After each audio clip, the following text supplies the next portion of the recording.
Good deal. Did everybody have a wonderful, restful break? Yes. Did you get to eat all of the food that you wanted to eat? No, I really wanted some mac and cheese, but there wasn't any. You'd love my partner's side of the family. Somebody always brings a crock pot full of cheesy potatoes. They're very good. I made a crustless blueberry pie. Yeah, it was actually really good. I make a new dessert every year. I like baking. How does crustless blueberry pie? It's like a cake, but with like blueberries in it and stuff. It's pretty good. So it's like all the gooey pie filling, but without any crust. Okay. Yeah, just roll with it. It's really No, I'm good. just curious, you don't have a pie crust and it's literally just gooey blueberry filling. No, that is true. That is true. And that's basically, well, it's a little more sturdy than gooey blueberry filling, but it is worth it. So a couple of things that I wanted to make you aware of. And I know that I am recording for some people who are traveling or are otherwise going to take a few extra days to get back, but I wanted to show you some stuff. First of all, as somebody who has students to advise, if you haven't met with your advisor yet to talk about your class schedule, would you please do that? I've got like 10 that still haven't. And I'm going to be like, I don't have time to meet with you in these 2 weeks. Please email me. I would love that. So if you're my advisee and you haven't registered yet, or you haven't met with me, email me your schedule, have a mock schedule ready. If you're not my advisee, go talk to your advisor. They want to hear from you. Because pretty soon academic records is going to be on the advisors and be like, why haven't they registered yet? And I'm like, we're doing everything we can. So a couple of other things that I wanted to make you aware of. So Tuesday, almost nobody was here. Like there were almost no students and no faculty. It was quite quiet. And so with the time that I had, I wrote your 4th exam and I put up the study guide. Yes. That's next Wednesday. Yes, it is next Wednesday. It's covering personality. It is covering social psychology, and it's covering just the beginning part of psychological disorders. So just the history of disorders and anxiety disorders. So that's it. The rest of it will be covered on the final exam, and I will be putting up the study guide for the final on Wednesday. A couple of things that I want to make you aware of. So, we've got a forum post, and I think I skipped. I think we have another forum post that will post on. Yes.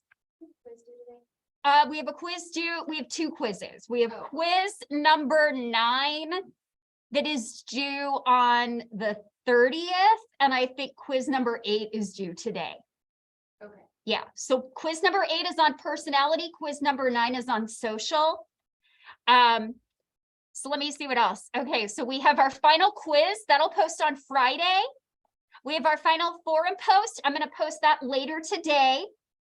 And then we have our 4th exam on Wednesday. So if you're thinking about taking the final, I'm going to turn these around really quickly so that and get those graded fast. And I am going to prioritize people who are thinking about taking the final. So if you feel pretty good about how you're doing and you're not taking the final, don't prioritize me grading your exam. They will get done. It's just, I want to prioritize the people who are thinking about the final first.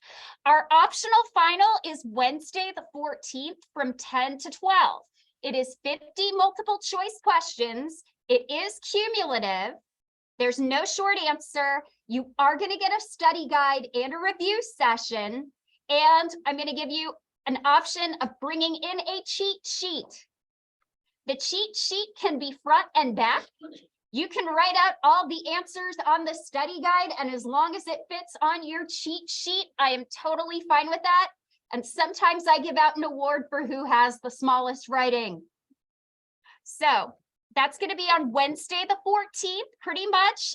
Almost all of our major assignments are done. I have your projects. I graded those on Monday. I was really very happy with those. I hope you had a lot of fun working on those. So now I'm going to go ahead and move on because we do not have a lot of time. We've got some, but not as much as we're hoping for. And we're going to talk more about social psychology. Yay! I am probably going to ask you a forum post about the Milgram experiment. So be prepared to read up on the major findings of the Milgram experiment because that's what your final post is going to be on. And maybe there will be an extra credit post next week. Maybe. I got to think about it. Huh? That's generous. I know. All right. So the last time that we were here, we were talking about stereotyping.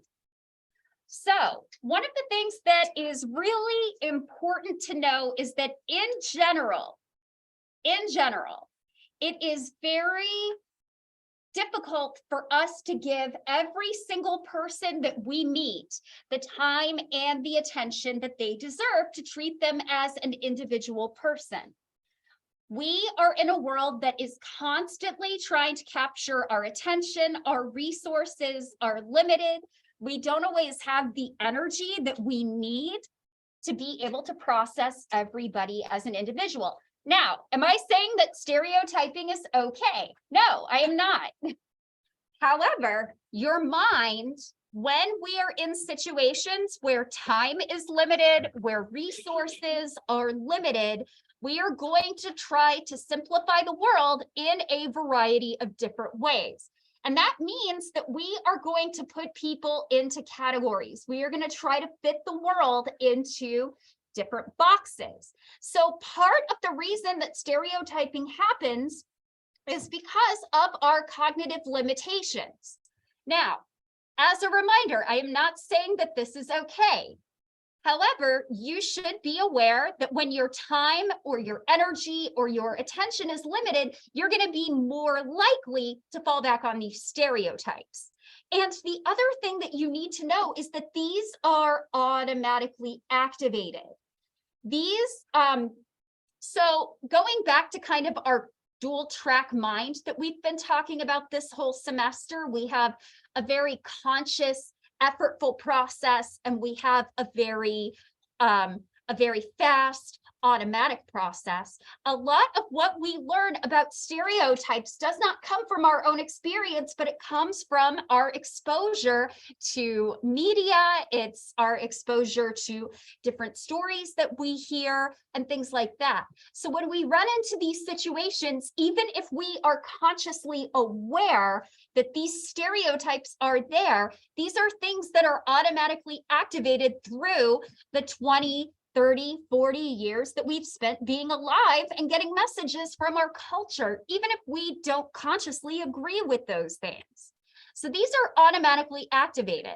And what makes it more difficult is that we maintain these. We maintain these through a confirmation bias. So for example, if you have the stereotype that people from Florida are weird, and I have a day where I have a total meltdown in class. It would never happen, but if I had a total meltdown in class, you would go, see, I told you, I knew those Florida people were weird. Now, you are using your confirmation bias there because you know that there are probably many instances where I haven't fit the stereotype, but because you have this stereotype in mind, you are only going to look at the behavior that confirms the stereotype, and you're not going to look at all of the behaviors that disconfirm your stereotype. Now, most people don't fit stereotypes. They tend to flatten our understanding of people. So odds are pretty good you are going to know somebody who doesn't fit a particular stereotype. So what we often do, and here's one, you would think that if you met somebody who didn't fit the stereotype, you might think to yourself, oh, well, you know, they don't fit the stereotype that I have in my mind. Maybe I should get rid of the stereotype. You would think that's what we do, but it is not actually what we do. What we often tend to do is we put people in these subtypes, these special categories. Oh, they're not like the other women that I know. So how many of you have heard this? You're not like those other girls. Like that's a whole TikTok thing. I'm not like those other girls. I don't like makeup. Or I'm not like those other Florida people. That's why I got out. But that's what we do. We maintain the stereotype by just being like, oh, you're not like the rest of them. You're special. But at some point, the stereotype will come for everyone.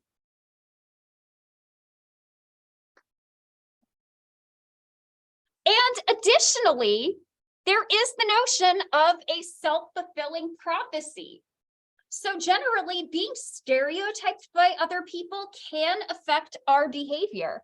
So if you're sitting here going, oh, wow, Dr. G's from Florida. I've heard a lot of things about Florida. Just wait, she's going to do something really weird. That might affect how you treat me, right? So remember, we've got that reciprocal determinism that we talked about last time. Your beliefs shape how you treat me. And here's the thing, people know when they are being treated differently. People know when they're being treated differently, and that can ultimately affect how we behave as a result. There's a very famous study that was done by Rosenthal and Jacobson in the 1960s. They basically took a group of students and told teachers of these students, oh, hey, some of your students, and by the way, folks, they took a random sample of these students. These students were no different from anybody else in the class. However, these teachers were told that their students were what were known as bloomers. Basically, they had a lot of potential, but they needed extra attention and extra treatment to be able to meet their potential. So it was basically like, look, they have the capability of doing great things. They just need more time, they need more attention, and they need more effort, and they'll bloom. And so what we find is that when the researchers came back and looked at the performance of the bloomers versus standard kids in the class, the bloomers actually did show an increase in IQ as Rosenthal and Jacobson predicted. But here's the thing, these kids were no different from any of the other kids. They just got treated better because they were told, these teachers were told, hey, these kids are special. So it was due to the extra attention and encouragement they received. There was nothing necessarily extraordinary about these kids. But when you're told something about a group of people, it affects how you treat them. And they are going to behave in ways that confirm that stereotype. So if you're constantly sitting in class going, Dr. Gilchrist is going to do something weird because Florida people, and I inevitably will end up doing something weird because you're all just waiting for me to do that. So I show up to class with a Santa puppy hat. That's not that weird. Okay, everybody good? Yeah, Cora. This is actually reminding me of something that happened when I was in elementary school. Yeah. Okay, go ahead and bring it up. I was told that it was a kind of experiment. They never really told us what it was an experiment on, but what ended up happening was we had too many students in the class during second grade, so they decided to take their, and I quote, highest scoring students and put them all into one class. I was in that class, and we all were put into this one class, and we're treated slightly different from everyone else. And we, to continue the experiment, we were moved out as an entire class from second grade to third grade. Oh, wow. And I think something must have happened there because we know that our scores were different enough that it got our teacher in trouble. Oh, wow. From the rest of the grade level in terms of how we scored, because our scores were pretty much consistently above basic and proficient and advanced levels during the math testing season. So we wonder if something might have happened because it almost seemed like academic dishonesty when it came to the part of how well we did in comparison to other classes. We even knew we were taking harder course material than other classes in terms of what we were doing. And it was a very interesting thing that we were doing that well. And we know we were doing better than the class that came after us that didn't move up together from second grade to third grade. Well, and some of that might be because when you're teaching a class, you're only going to move as fast as your person who is struggling the most. So I'm of the opinion that if somebody in my class doesn't get something, I'm going to stay on it until we've got it. So occasionally that's why we sometimes fall behind in class. Here, I think it's because we have wonderful conversations, and I think those are valuable and worth having. But in elementary school, you're only going to move as fast as your student that's struggling the most. And if nobody is struggling, y'all are going to be able to move a lot faster through material than a class that's a lot more variable. I also know that part of the nice thing about moving out together was everyone knew each other's strengths. Yep. So if you had an issue, you could go talk to whoever was strongest in that subject and you get your grades back and your scoring back up to where everyone else was at that time. Just by going to talk to someone you knew in the class. Mhm. We did better in a certain subject. We kind of had designated people too. By the time we got to third grade, we only had one student who didn't come up with us. Oh. Out of all 25. So thank you for sharing that. I think that was a really helpful example. So one of the things that we know, I wanted to acknowledge that before I did a really awkward segue. So sorry.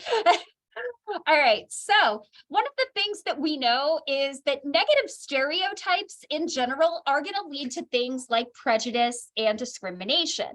Now, prejudice is basically negative feelings or opinions or beliefs that are associated with a stereotype. Discrimination is going to be based on behavior. So prejudice focuses on thoughts. Discrimination tends to focus on behavior. So this is an unjustified treatment of people as a result of prejudice. And and the thing about discrimination is that it does require a power differential of some kind.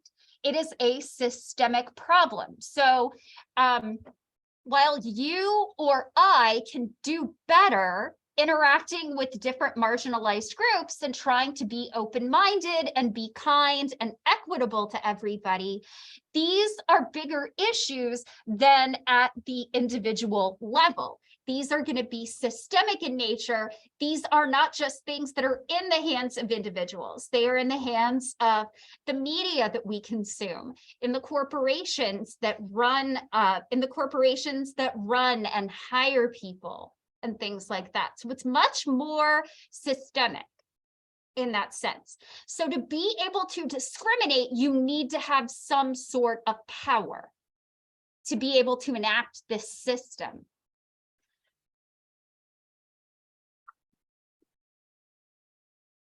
Sorry about that, Danny. I just saw your glasses. I'm like, I should get that. I'm sorry.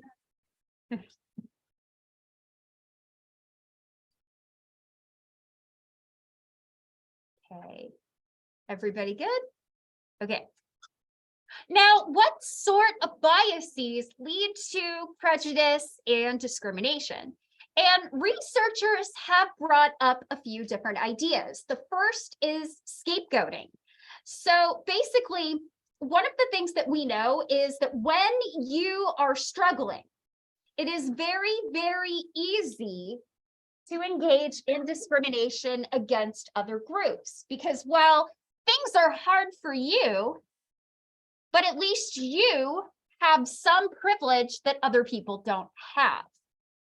So one of the things that we know is that, for example, it's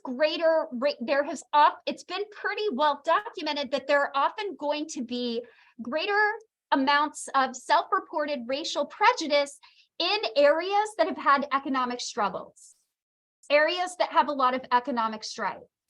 And that's partially because of that scapegoating hypothesis. The idea is, if things are really bad for you, you don't necessarily want to say, well, this is something that's happening to me, it's happening to my town, it's happening to this area, and it's a real problem. Rather, it can be, well, things would be better if these other people weren't here making it harder for us to live. So it's basically looking for somebody to blame.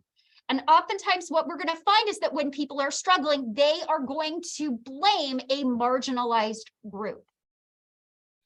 Additionally, I want to go back to this notion of a just world hypothesis. This idea that we believe that the world is fair. People get what they deserve, and people deserve what they get.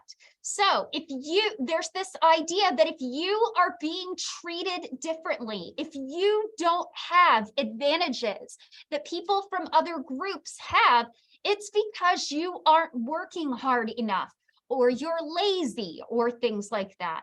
And I'm sure you can think of a few examples of different groups of people that have been considered to have those issues when it's really just in general. For example, I think it comes up quite a bit. People will say, well, women didn't historically do anything important. Well, I would also say a lot of those women were not writing the history books, because history tends to be written by the people in power. Yes, yes. So it looks like women aren't actually contributing anything, when in general, their stories have been marginalized. Additionally, I would mention that here in psychology, something that we need to work on as a field, we tend to have a very Western-centric focus to our studies, to our data, to our research. So one of the things that we know, for example, is that in general, psychology is pretty weird. That's an acronym. Most psychology studies are based on data and concern themselves with data from people who are from Western countries that are educated, industrialized, rich, and democratic. Is that what the majority of people in the world are? Not at all. This is even true with cognitive psychology, where we are looking at basic thought, we're looking at basic thinking type processes and very basic mental processes. But the truth of the matter is that if you go to different cultures that are not Western, sometimes even things that you would take as a given, like perception, differ across cultures, but we never really hear about it. So we assume that everybody is just like us, that the world is fair. And if you don't have what I have, it's not because you're from a marginalized group that has typically been held back.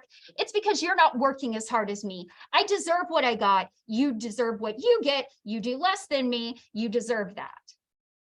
I do not agree with that idea, but you can see how it might come about. And then finally, sometimes these biases, yeah, Kenna. What was the weird thing? Western educated, industrialized, rich, and democratic. And I am recording and it is captioned. So if you don't catch it on the second time, it'll be in the recording that I send after class. So the other reason that we have these biases and these stereotypes is that we believe that we have to protect our groups, that we have to keep them insular. And I don't always know that that is the right idea.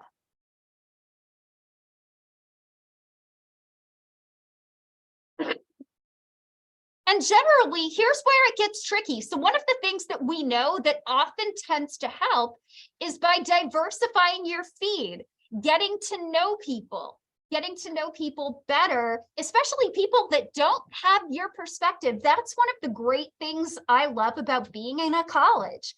It really opens your world.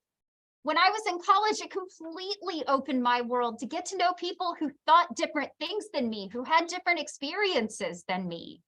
But what we're going to find is that if left to our own devices, we are going to prefer our own groups over other people. We do tend to have what is called an in-group bias and an out-group bias.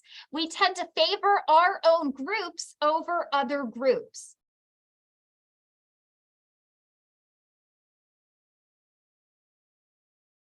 So for example, if you're white, this is obviously, I'm generalizing here, but oftentimes what we're going to find is that white people tend to prefer to hang out with other white people. In fact, I think maybe about 6 years ago, there was a study that came out that basically said that most white people have mostly white friends, and some people have all white friends. Now, am I saying that it's a good idea to go get somebody who's not white and go, I need to diversify my friend group. Come here, you're different. That's called making somebody a token. We don't want to make somebody a token. However, I would say it's a good idea to get to know people who are different from you. Get ideas that are different from yours. What's interesting is that this in-group, out-group bias even occurs with our perception. So, for example, if you are white, you are going to have an easier time noticing differences in faces of white people compared to faces of people from other races. This is also true for other races as well. So if you're Black, you're going to have an easier time noticing differences between Black faces than you will noticing differences in white faces. This is not because of any sort of stereotype. It is because the more that you spend time with people that look like you, the more you're going to be able to notice those distinctions. It's basically an outgrowth of that in-group, out-group bias. The more time that you spend with people of a certain group, the more you're going to notice differences. And with people that are not in your group, they're all going to be like the same because you, at least in your perception, because you aren't getting that exposure to the same extent.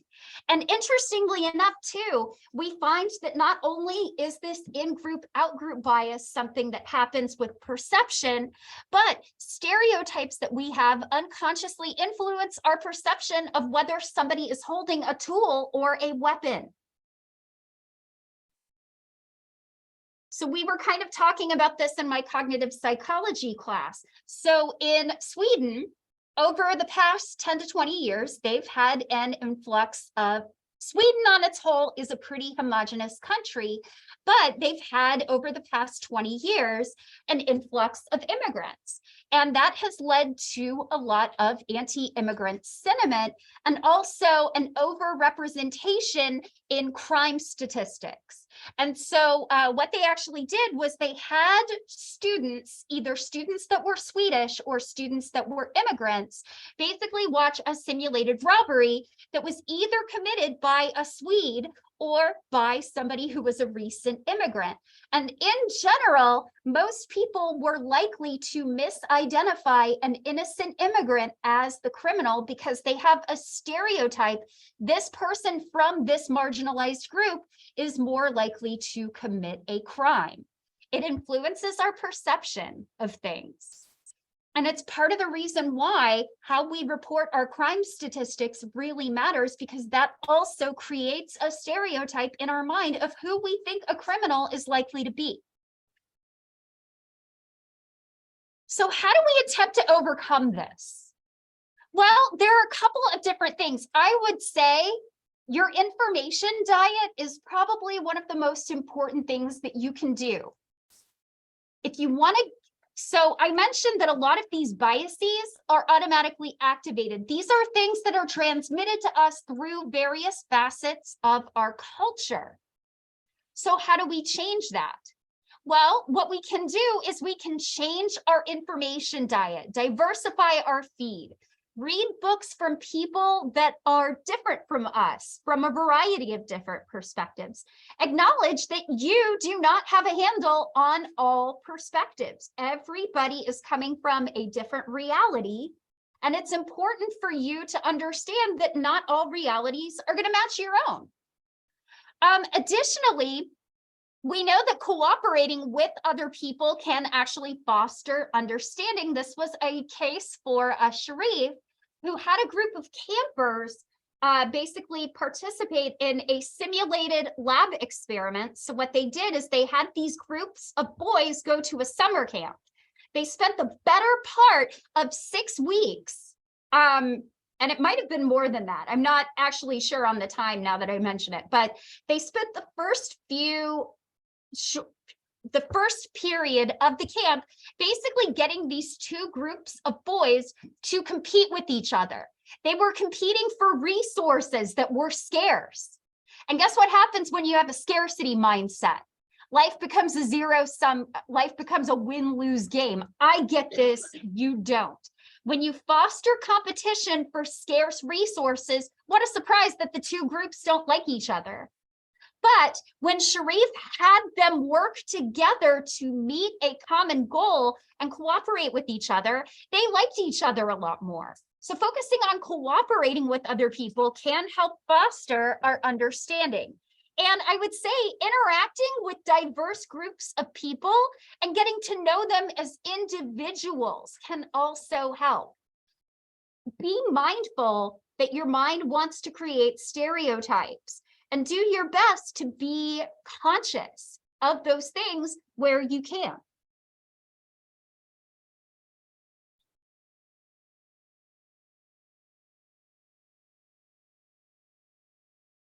It's so soft. After class, you can come and touch the hat. It's very soft. My dog tried to eat it once.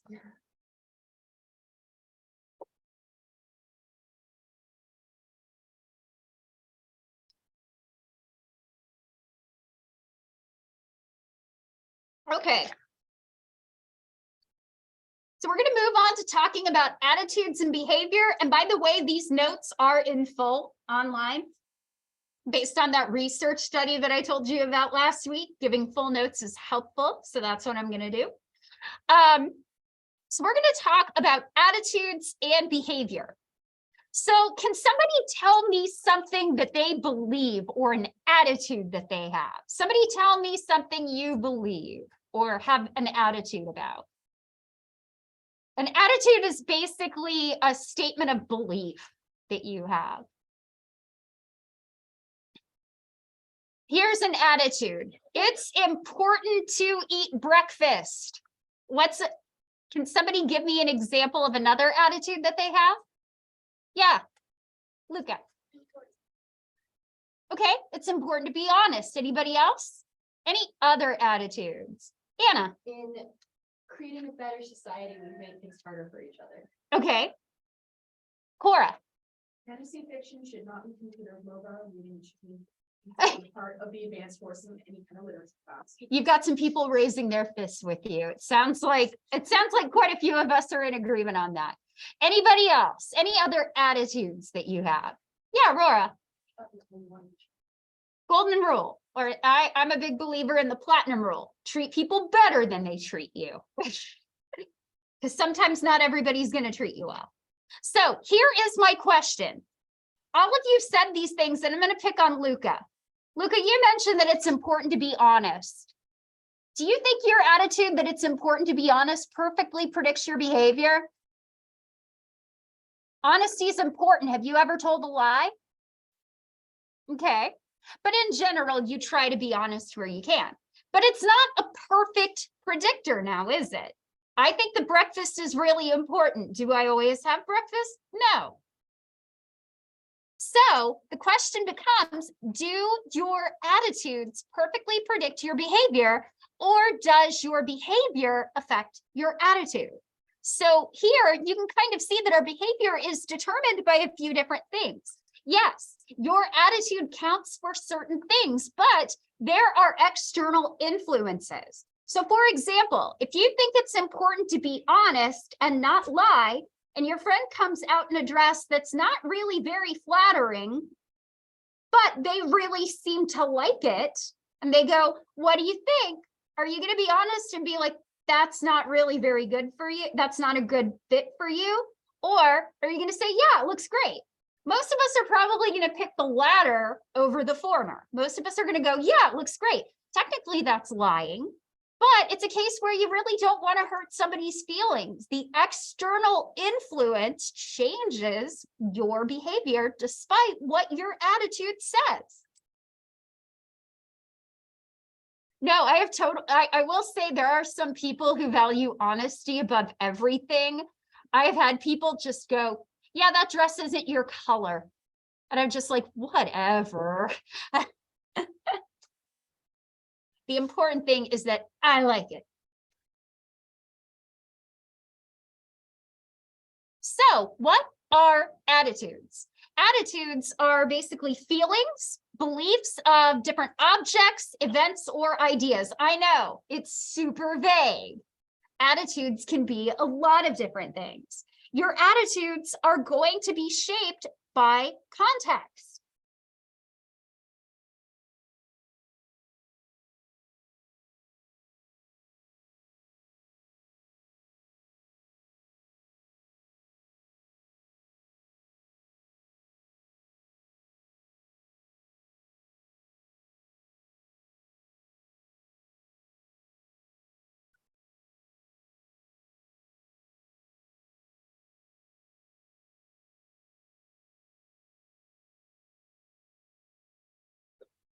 I am happy to say almost all of my Christmas shopping is done.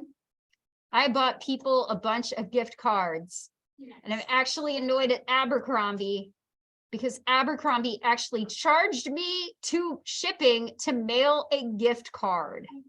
Nobody else did. Boo earns on Abercrombie. No, Abercrombie in the mall that you could go get it from. This is going all the way to California.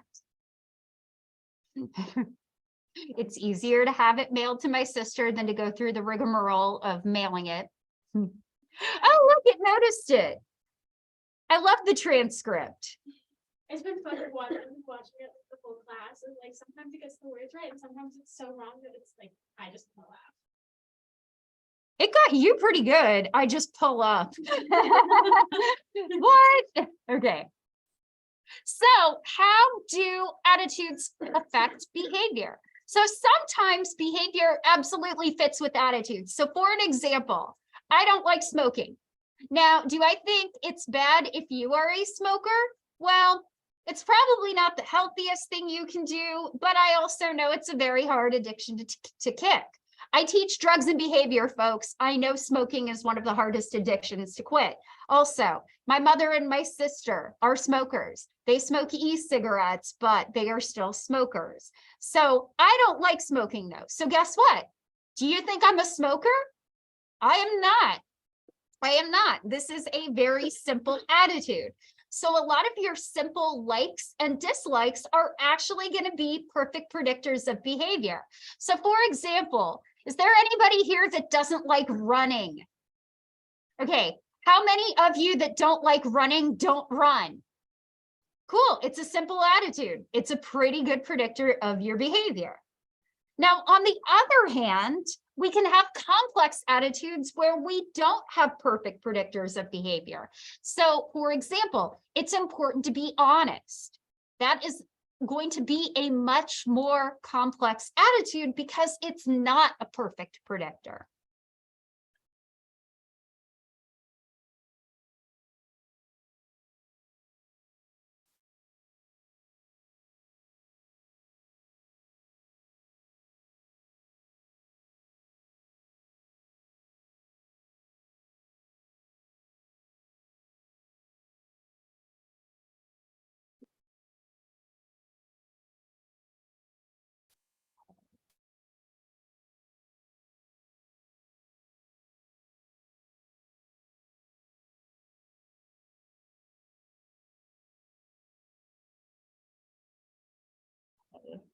Anybody need some more time?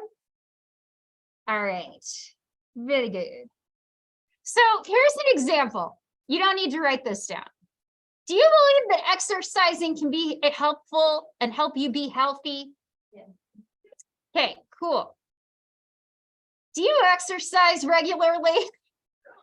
Okay, we're talking like maybe 3 days a week, maybe. You're like, sometimes I do it, sometimes I don't. I rarely do. College makes it difficult. College makes it difficult. I didn't really start regularly exercising until grad school because it is the best stress reliever there is. Also, kickboxing can be a really good way to get out your aggression and punch things in a healthy way. And I'm doing shows moving sets. It's my exercise. That's totally fair. So here are a few general rules about attitudes. So the more specific your attitude is, the more predictive it is of your behavior. So for example, I think it's important to get 10,000 steps a day. That's pretty specific. Do you think I often get 10,000 steps a day? Yes, I do. I got all this extra energy. I don't know where to put it. So I put it in my steps. On the other hand, if I say something like, it's important to be a good person, yeah, that's going to be predictive of your behavior sometimes. But what does it mean to you to be a good person? That's a little vague. And so because of that, under certain circumstances, that's going to be less predictive. Additionally, attitudes that we have that are formed from our direct experience are going to be more predictive of behavior than not.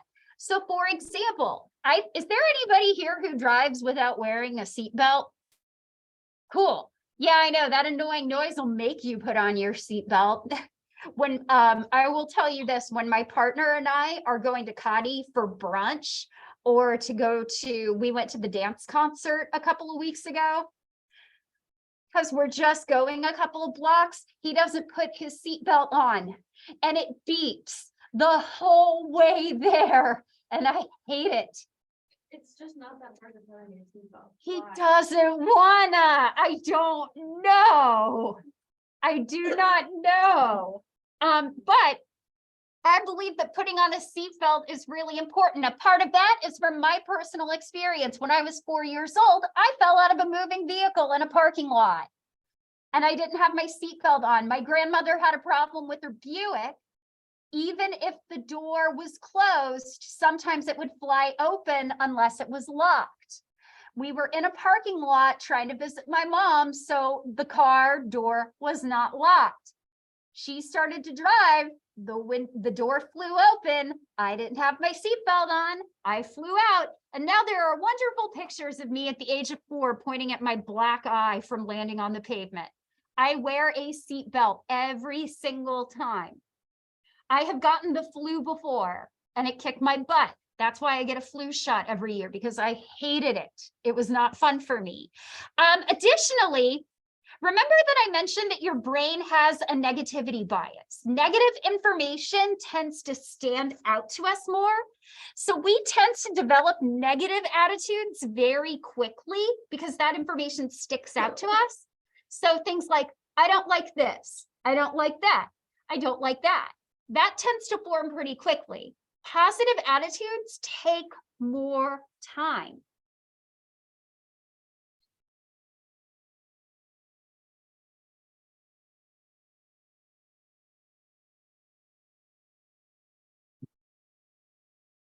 Yeah, when I think about it, I've had a lot of head injuries. Thankfully, no concussions, but I'm amazed I haven't had one given all of the mishaps.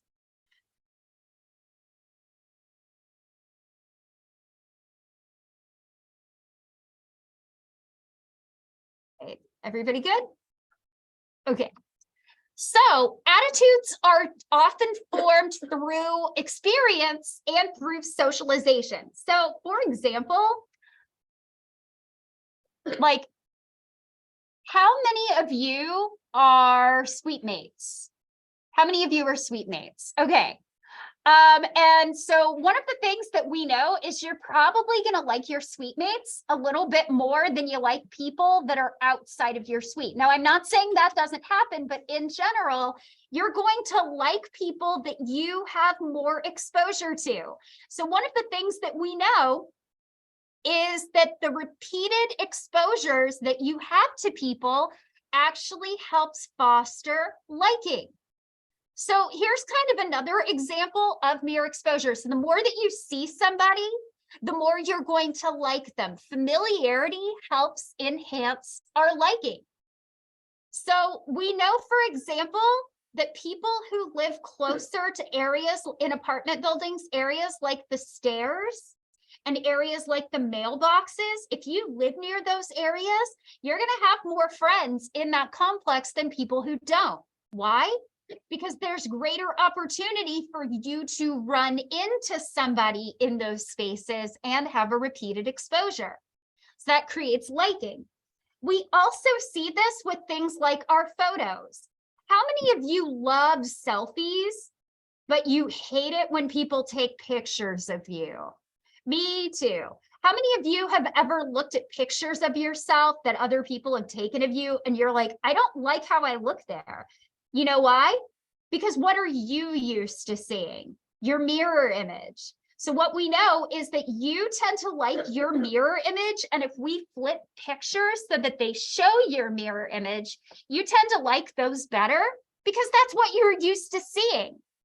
On the other hand, your friends don't look at the mirror image version of you. They tend to prefer the you that they see in the pictures that they take because repeated exposure affects how we like something. We do also know that conditioning and social exposure also affect it. For example, we tend to prefer being around good-looking people. Part of the reason for this is because good-looking people in and of themselves, like having somebody pleasant to look at, is really rewarding. And having good-looking friends creates reward by association. You feel good about being around good-looking people, and you might be judged to be good-looking too. So these kind of things can also affect the attitudes that we form.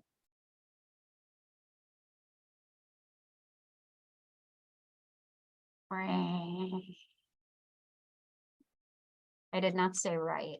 Okay, so here's an example. So that's me with Smedley. I really love this picture because it's one that we took and it kind of fits my mirror image. I hate pictures like this one because that's not one I took of myself. That's me and Dr. Roy painting. And yes, I used to have very short hair. But I prefer this one to this one because this one looks more like what I see on Dr. Roy probably actually prefers this version of me because that's the one that she's used to seeing. So how about one more slide and we call it a day? So our attitudes can be explicit or they can be implicit. Now, most of the time, our unconscious attitudes can subtly influence behavior. Much like the stereotype activation that we talked about before, we have these things that are automatically activated that are often taught to us by the culture that we live in. This is why it's really important to try to diversify your information diet. And oftentimes this will happen because of implicit attitudes. And you can actually test these with things called the implicit association test. So if you go to Project Implicit, if you Google it, it's a program at Harvard that looks at different ways that you can measure your implicit biases for a variety of different things, including whether or not you think women belong in science or things like that, or whether or not you have an implicit bias that women have a harder time in math. There are also ones related to gender and sexuality. There are ones related to race. There are ones related to ability. There are ones related to weight bias. So we have a variety of different implicit attitudes that you can test. So I would encourage you to kind of check those out. They're very interesting and they might teach you something about yourself and some of the biases that you might potentially hold. Now, having said that, it's not a perfect test. People have been known to game it, but it's worth checking out. All right, so it's about 10:51. I'm sorry I kept you an extra minute. I will see you next time and we will talk more about social psychology.